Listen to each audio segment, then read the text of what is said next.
Alright, I'm going to show you on a couple different styles my method for sharpening with the Stihl 2-in-1 sharpener, no clamps or anything like that. Showing you on two saws, you'll see why in a second. My bigger saw, my file is set up a little differently than the normal file, so I want to show you first how I do it with the normal file on this small little DeWalt electric saw. So I look for a marker. In this case, there's one master tooth, there's a gap here. Start the tooth behind it. This one you line the arrows up so the bottom file is on the tooth and the raker file is on the raker, and then I just pull this as far forward as I can. And I'll just one hand go 4, 5, flip it over. 1, 2, 3, 4, 5, and just do this unless I see a tooth that's really mangled. Otherwise, 5 passes. And pretty much most times I sharpen. That's what I'll do unless I find a tooth that needs more filing. And then about every I don't know, 5th, 6th time sharpening, or if the teeth start to feel like they're not cutting right, you also have to fix the curve in there. So the tooth is supposed to be curved over like a C. Kind of see that tooth's getting straight. So about every 5th time we'll go around, in addition to my 5 passes like this, I'll do 5 passes like this at a down angle, and that carves out that C.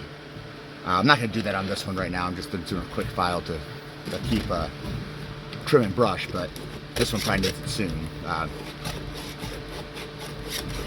If you want more info on it's called the gullet, I'd recommend looking up a guy named Buckin' Billy out of Canada. He has a whole bunch of videos on making sure you keep that gullet shaped kind of how you get the chain, otherwise it doesn't cut as good. All right.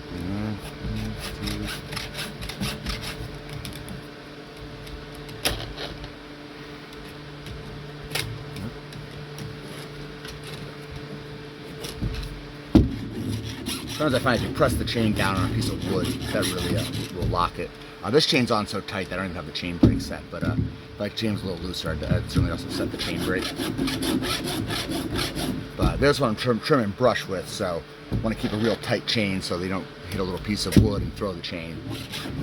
A little more work on the saw, but beats having a pinched chain, having to replace that or fix that.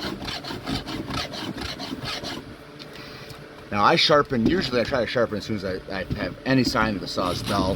Makes my life easier. Also means usually it's quick like this instead of having to go and work on a couple mangled teeth for hours and hours, or not hours, but for a while.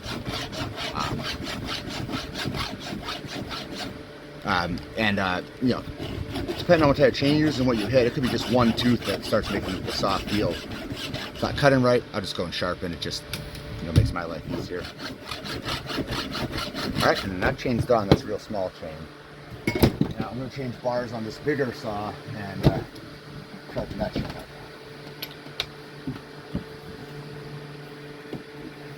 Now, with my bigger saws, the reason my file's a little funky is I dropped a tree on my 3/8 file.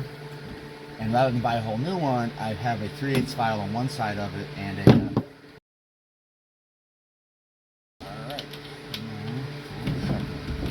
oil. Let's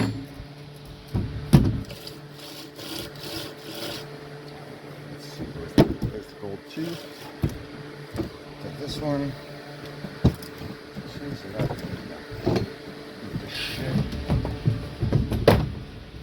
Put it down like this. Now this is for this file I have one of the permanent markers. So this side I keep up when I'm doing the 3/8 chain, and you'll see I don't flip it over like the other one. So find my file, my raker file. 1,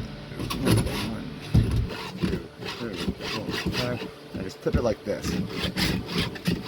The only difference is because of these angles, technically I can't do as long of a stroke that way, but I don't use the full file anyway, so I haven't found that to be a problem. It took a little bit to force the bigger file into this file, but so once I got it on one side though, that's what I've been doing. If you end up running 325 and regular 3/8 chain though, they're so close in diameter in a pinch, you can sharpen one with the other file and you're not going to have that bad of a thing. In fact, as the chains get worn in, like this one is, even some people switch to a different file. I don't know. I haven't really looked into that or care about it that much. So, but I mean, you can see this chain has some teeth that are almost done. Basically, if it gets to that guideline, you should probably file that tooth off. The smaller saw, you just get a new chain, but on a bigger saw, 20, 24 inches and higher, you can go ahead and file a couple teeth off and you can still cut just fine. Smaller saw, you're going to notice the gaps a little more. On a 32-inch ripping chain, I might have 3 or 4 teeth ground off and it still doesn't matter. Lift it all right in a row. Looks like whoever sharpened this saw had issues sharpening on the left side. All the left side teeth are fuck and the right side teeth are not. I don't know what the hell was going on with this chain. Yeah, it was a freebie-ish, so might ask them tomorrow. So yeah, so when you're doing the strokes, like it might sound like I'm filing going backwards, but I'm only putting pressure on the forward files. Try to keep even pressure across the top. And so what I try to do is every once in a while I try to do a really slow, careful file, check my gullet, but when I'm in the field, I'm just doing quick, 5-10 minute files just to get me back to cutting. And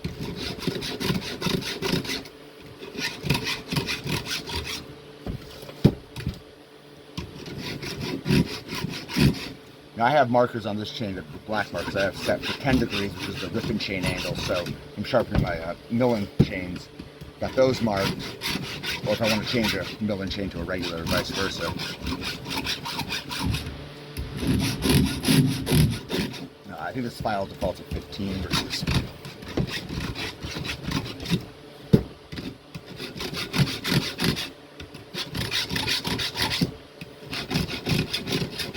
All right, now